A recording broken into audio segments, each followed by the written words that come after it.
Frères et sœurs, shalom. Ezali ndeko na bino, molingami na bino na kombo ya Mvula Philippe. Tolobi na bandeko na biso nyonso to partout na monde ke Nzambe na biso apambola bino. Lelo toza na thème moko un peu particulier, tango nyonso toloba na Nzambe za particulier. Alors thème ezo baboye mpona nini nde tobikisami na makila. Et puis totala ndenge Saint-Esprit aimera kosunga biso mpona to comprendre likambo makila. Donc c'est vrai que sengeleka makila esopana mpona moto azala sauvé. Mpona koyeba matina ya makila esengelaki tokende na kondima na kala. Kuna esika makambo nyonso ebandaki. Tolobaka mingi l'homme a été souillé à partir ya makila na ye. Ndenge nini l'homme azalaki souillé ezalaki à partir ya relation sexuelle.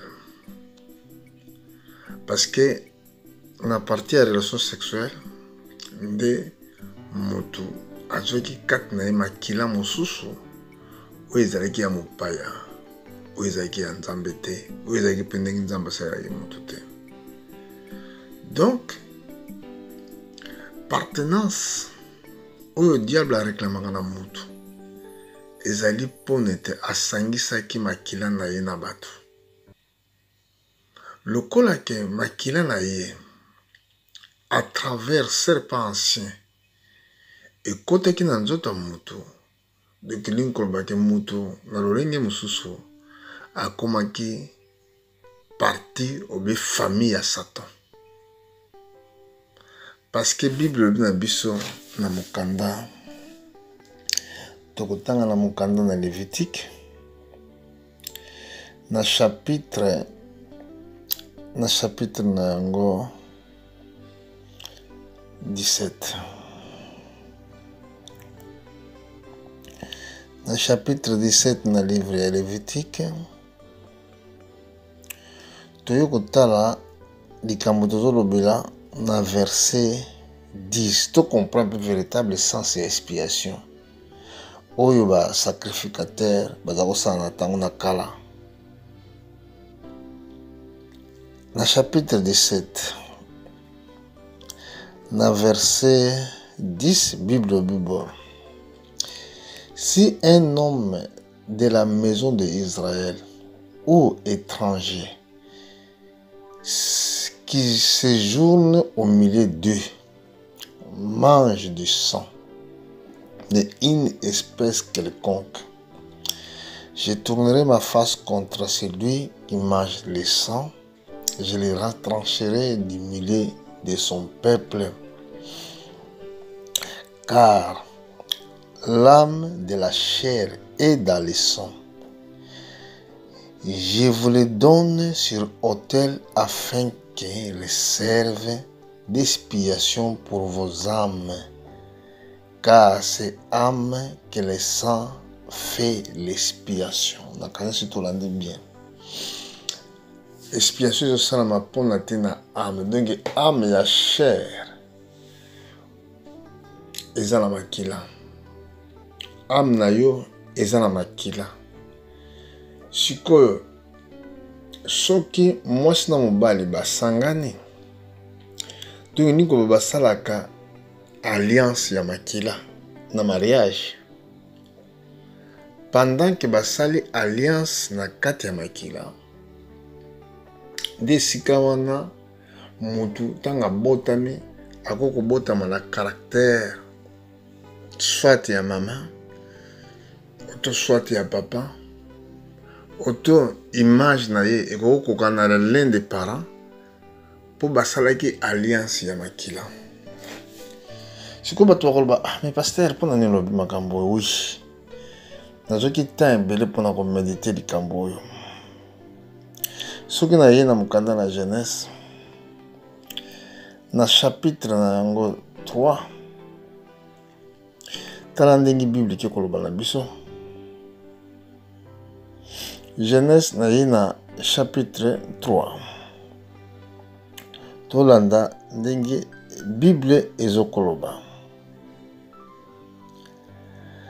Boye Bible bina biso boye na mukanda na Genèse. Na chapitre 3, na verset 15. Je mettrai inimitié entre toi et la femme, entre ta postérité et sa postérité. Celui-ci t'écrasera la tête et tu blesseras les talons. Il dit à femme, je commenterai la souffrance de tes grossesses. Tu enfanteras avec douleur et tes désirs se porteront vers ton mari, mais il dominera sur toi. Ah, toujours mon alikamba bosanga na makila. Tango nzamba zo balikamba postérité. De linko bake esengelaki postérité mi balé ezana mokila. Mais tango bazako lobla de postérité oh balobla ki postérité ya mwasi. Zokande mwasi ezana postérité te. Donc annoncer ki Christ. Donc lokola l'homme azaki déjà suye na makila, makila a mutu ko sauver son mutu te. Donc esengelaki postérité mosusu ya. Makila mosusu ya po koka ko boma mabe wana nyonso tu oyo esalamaki liboso. Eza na ntina na grande signification ntango nyonso tu bana Israel babimaki esengelaki batia makila ya nyama. Nyama wana oyo baza koboma oto ani oyo aza kokufa aza kolakisa Christ toujours. Sikoyo ezalaki lokola remplaçant en attendant mpona kolongola masumu ya mutu. Parce que l'âme ya yo eza attaché na makila. Et que makila oyo oza nango ezo circuler ekomaki makila ya bato mibale. Ezalaki ya Satan ezalaki na kati. Ezalaki ya mutu ezalaki na kati. Sikoyo chair na yo, âme na yo, ezalaki déjà condamné qu'en enfer. Yango mutu nyonso tu oyo aza lavé na makila na yeso te akobika te. Image oyo Nzambe asalaki na bana Israël ava babima na Egypte mokolo ya Pâques, bakamata makila batia na porte na leto ya ndako. Eza kolakisaki soki kaka vie ya Christ ye kati na mutu. Po l'âme ya chair eza na makila. Bolokolo ezalaki makila ya nyama. O batie vie ya nyama ekozonga na nzoto ya mutu te. Ezalaki en attendant. Mais soki ezalaki na efficace mpona kospier la faute, makila na Jésus-Christ eza très très puissant mpona kolave corps na biso na iniquité. Alors image wana eza kolakisa ke eza na mutu moko oyo akoya na mokili akosopaka makila na ye akobotama na lolenge ya bomoto me kozala semence moko ya mutu te. Ndi ntango asopi makila eke makila wana oyo asopi yango nde kozonga kati na mutu na moye ya foi. Sikoyo tango yo ndimi ke akufi mpona yo, donc vi na ye esengelaki ezonga sikoyo mpa na yo. Donc yoko ba âme oyo ezalaki condamné po eke na enfer na condition ete moto makila ya moto esanganaki na ya diable, boye ekokende so na enfer te. Yango na Satan atakaka moto nyonso. Remarquez, bon, mon mystère en moté, même na bandoki. Ezali batakaka à travers makila. Eza na dimension belé la vie à sorcellerie. Mais baza na facilité à koboma moto o bazali na lien moko sanguin. Ozo komona parce que tant baza na lien sanguin moko aza na possibilité vraiment ya koboma yo. Donc ce que vous avez lien sanguin moko de l'incolobake âme na ye marqué ya sorcière yo za sorcière mais quand bozali na partenance ya makila moko za na pouvoir likona. Bon ce qui sikoyo mutu azali né de nouveau abongoli motema ayambi Yesu siko moto makila na ye ezo partenir lisusu te na mokili oyo. Yango na trouver référence moko na livre ya Jean totala likambo okolo alobi na biso na mokanda na Jean na chapitre 1.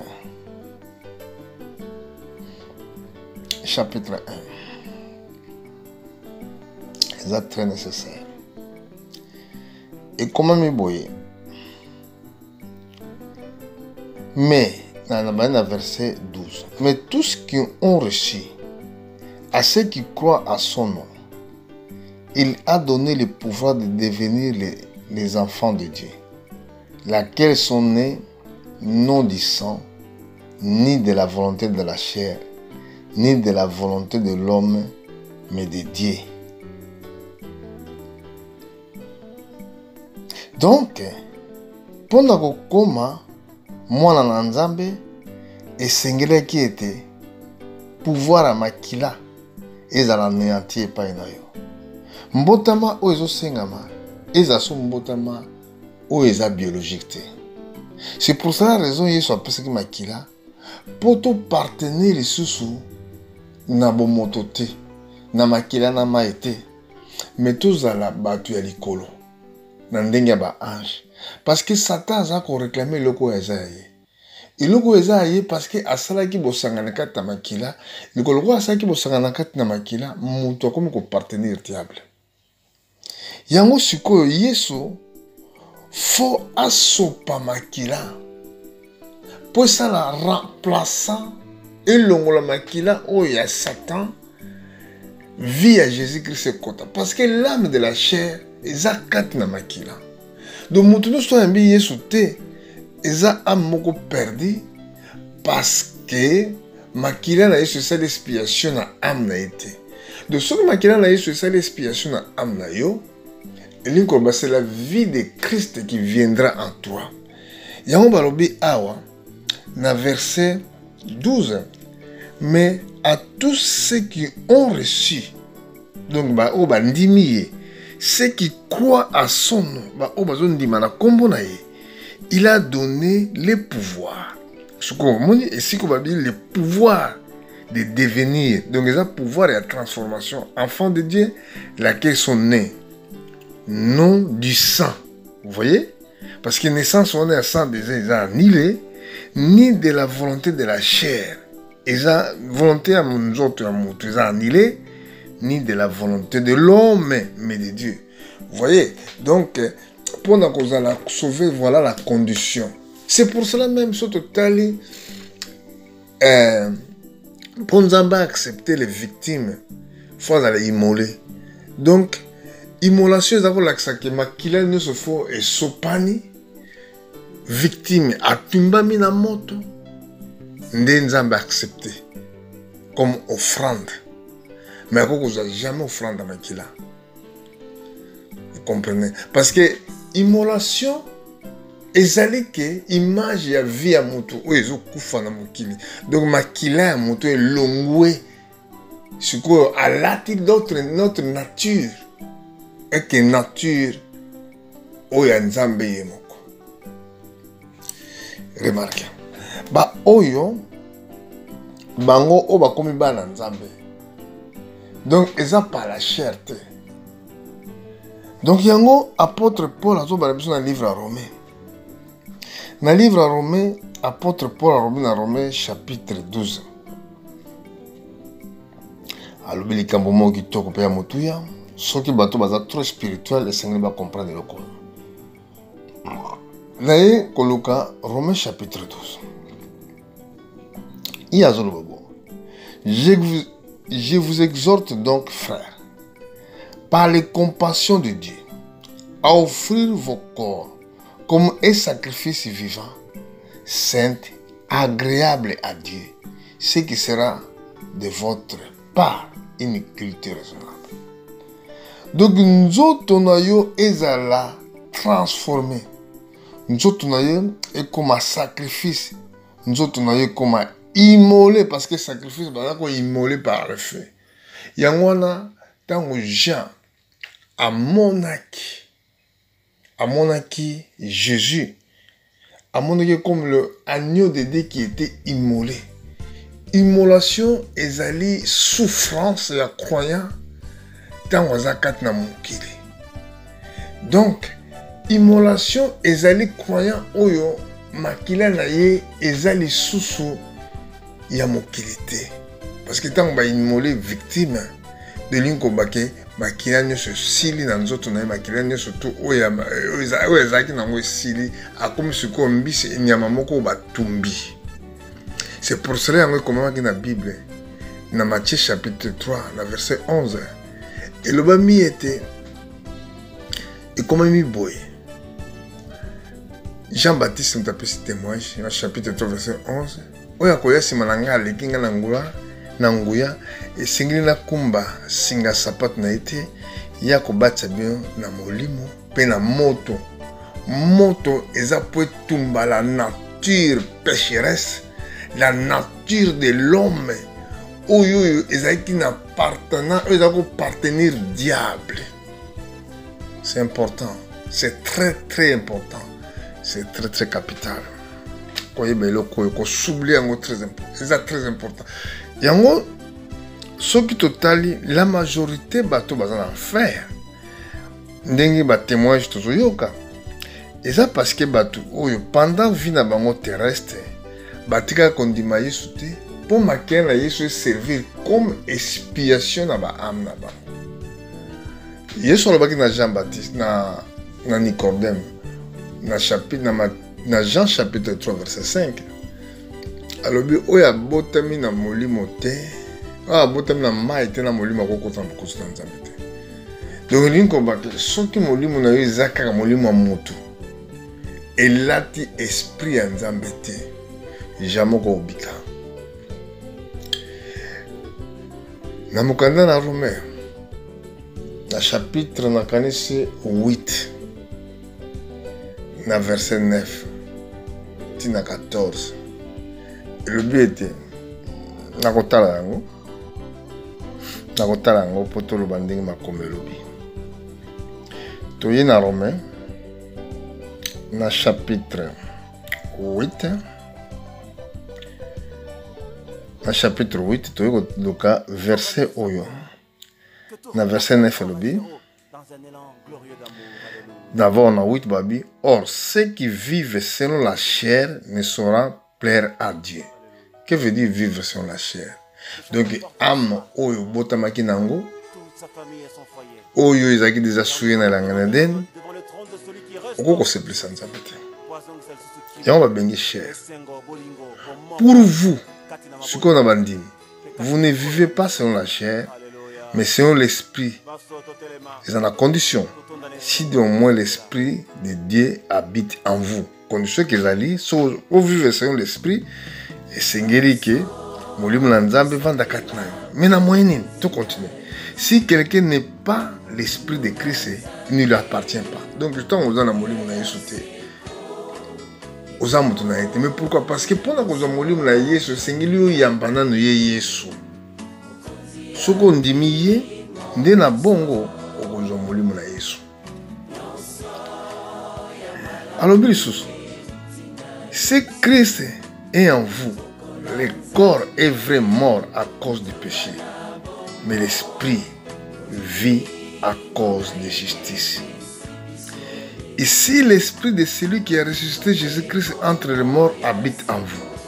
Celui qui a ressuscité Christ entre les morts rendra aussi la vie à vos corps mortels par son esprit qui habite en vous. Donc la vie au la vie la vie éternelle.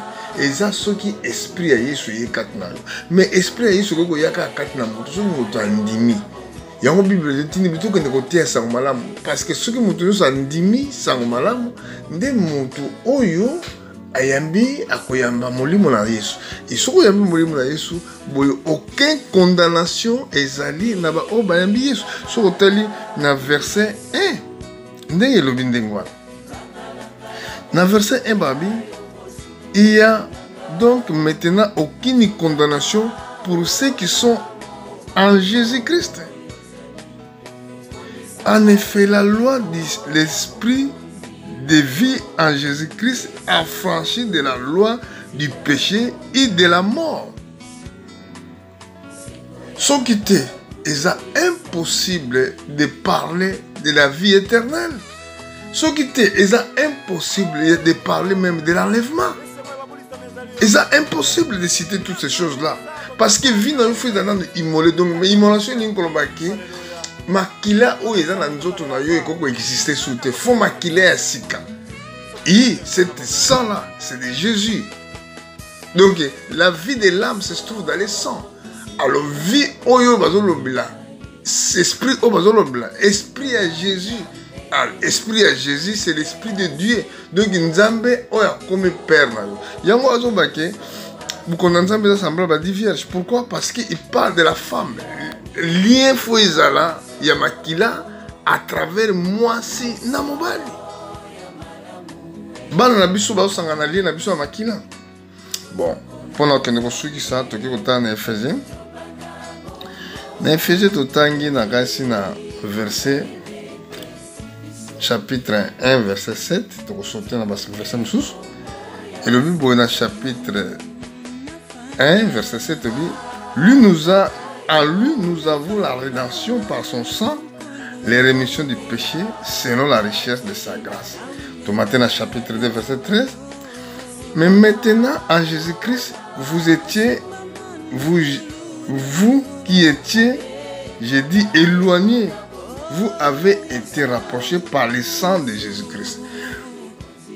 Je peux s'explication de Tomatin à verset chapitre 6, verset 12, et car nous n'avons pas lutté contre la chair et le sang, mais contre les dominations, contre les autorités, contre les princes de ce monde de ténèbres, contre les esprits méchants dans les lieux célestes. Satan a réclamé Moutou, celui qui a Koufi sans Jésus par rapport, il y a parti, il y a Moutou, où il y a parti à Satan, où il y a Katia Moutou.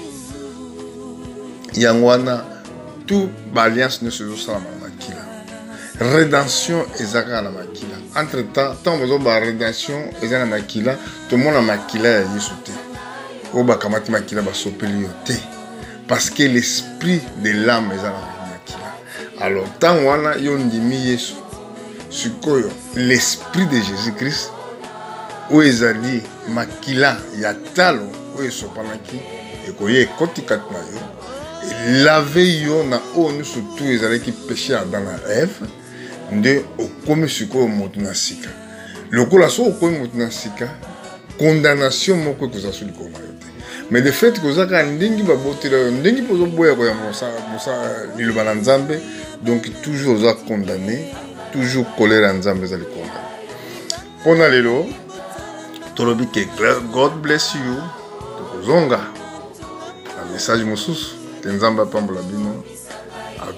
très très bientôt avec votre frère humble serviteur Mvula Philippe.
bâti sur toi, Seigneur.